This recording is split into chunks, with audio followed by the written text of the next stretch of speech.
conservative, Christian, mother, wife, Air Force veteran, gun rights advocate. This is Stacy on the Right. Here's your host, Stacy Washington. You're live and direct with Stacy Washington, and of course I'm upset. Why wouldn't I be? Injustice for any one person is injustice for all of us. Understand that. Don't question it, because I'm the same. I have not changed even a little bit. So glad to have on the program the expertise that we've had this evening. It has been unmatched. And our next guest is no different. Susannah Barnes, program manager for the Mercatus Center at George Mason University, contributor to Young Voices. Susannah, thanks for coming on. Hi, thank you for having me, Stacy. Glad to have you here. So we are now looking at some of the things that President Biden is doing with his administration, and it turns out they've been on a bit of a spending spree. Yes, unfortunately, the Biden administration's budget projections for fiscal year 24, or the end of fiscal year 24 into 25, totaling to be about $3 trillion. So it's a lot of money. So when you say that it's a spending spree, how specifically is it hurting those it's meant to help? Yeah, so throughout the Biden administration, we've sustained the highest level of spending throughout U.S. history. And this is all happening while inflation is running rampant.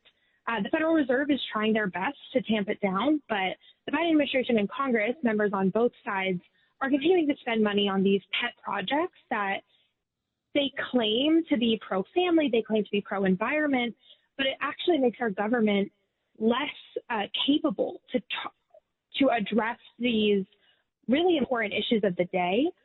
And so it's really hurting, especially single moms, low-income families, despite all of the efforts to market these policies as being very beneficial for those groups. So the groups that are meant to be helped are also constituencies of the Democrat Party, people that would look at this and say, oh, this is a good reason to vote for Biden, if it were working. I mean, I think the problem is kind of apolitical in some ways, too, where you just have a lot of false promises where it's this idea of like, oh, we have a child tax credit. That'll be lovely and great. But, you know, you have children today, but you're not going to have grandchildren tomorrow because my generation, I'm in my young 20s, see it as too expensive. Mm.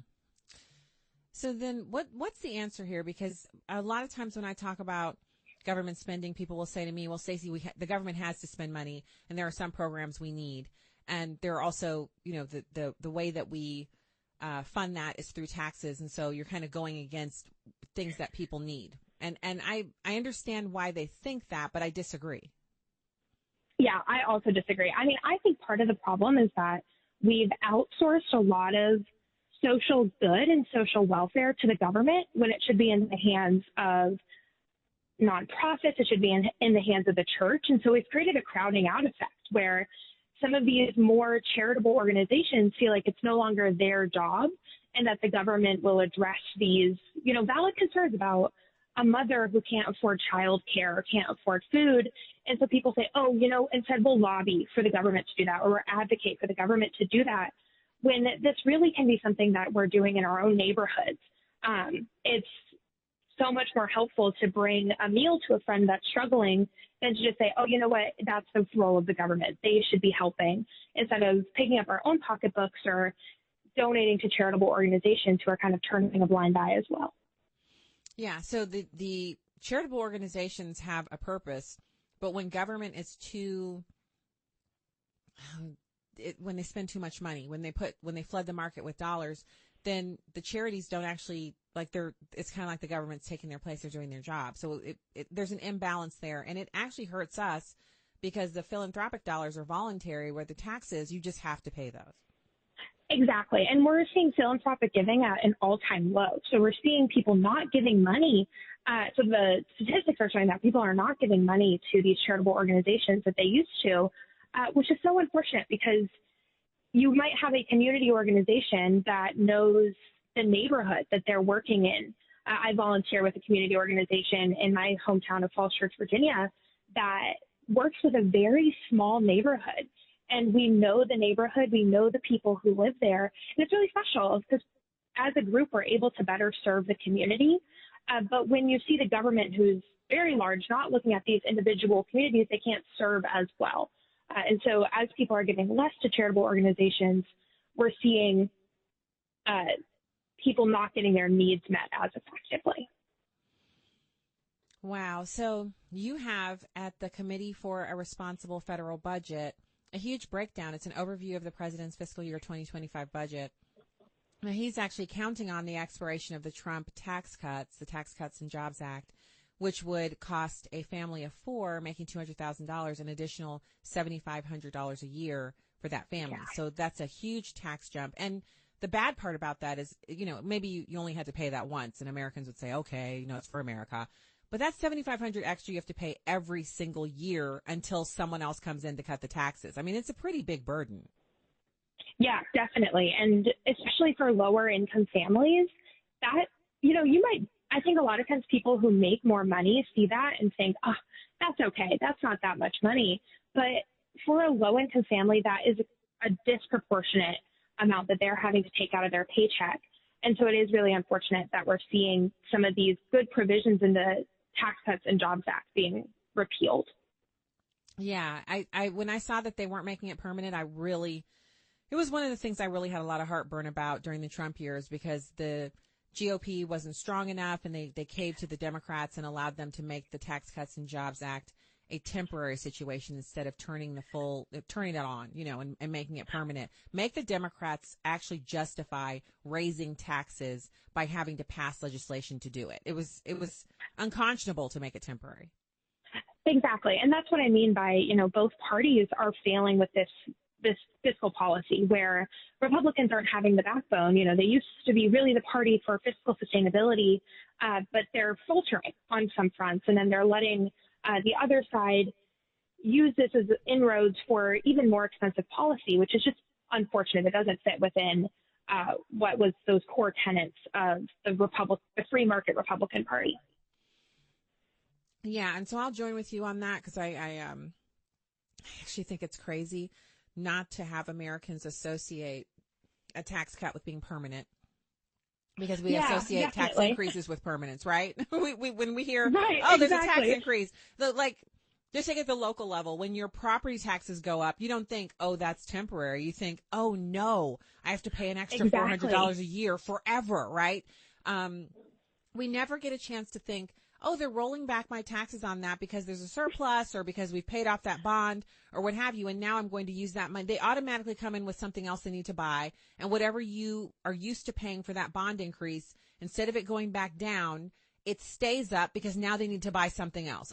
I hate it.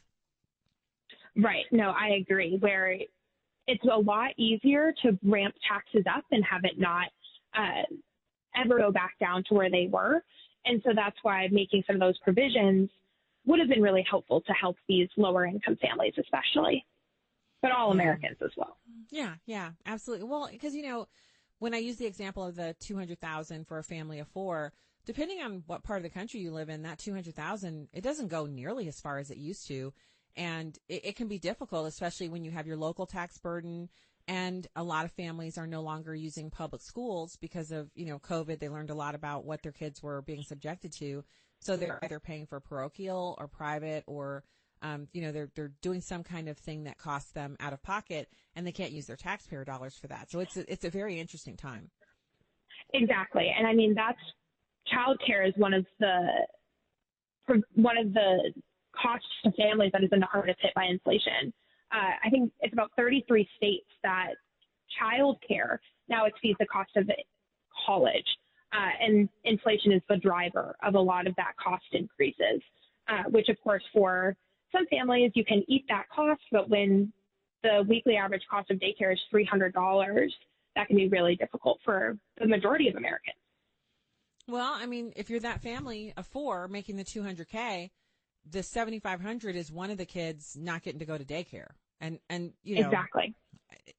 I know different families have different modes that they're operating in, but it's getting to a point where you almost need, if you're going to have children, to have one parent stay home, because it's far more expensive to put kids in daycare, especially if you have more than one, it basically negates the income that the other person is bringing in, unless they're really earning, they really have to be earning a lot of money to justify paying the costs that go along with having someone else care for your child. So what would you like to see happen? I look at these numbers and I see the key figures. Revenue, $70.3 trillion, which is 19.7% of GDP. And then it goes down the list: mandatory, discretionary, net interest, and then the total spending. But then look at the deficits: $16.3 trillion, which is 4.6% of GDP, the highest percentage of GDP we've ever had our debt sit at. Yep. I think one of the best things that Congress can be doing is, I'll just say it over and over: offsets, offsets, offsets. If you're going to pass a new spending priority, it has to be offset elsewhere in the budget. If you really believe that the child tax credit is necessary and will be valuable, then offset that $1 trillion over the next 10 years with something else in the budget. That's at the very least. That's the most basic level of fiscal sustainability and fiscal prudence that Congress can be doing, is by offsetting their spending. But it really is a culture change.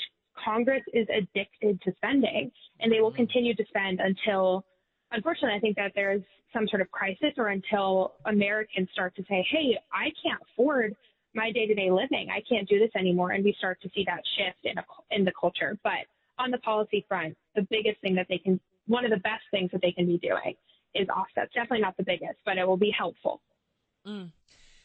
Okay, so I'm hopeful because you're a part of that young millennial Gen Z type of situation, right? You were not born in the last century. You were not born in the 1900s. I was, and I'm happy about it. I'm glad that I was born in the 1900s.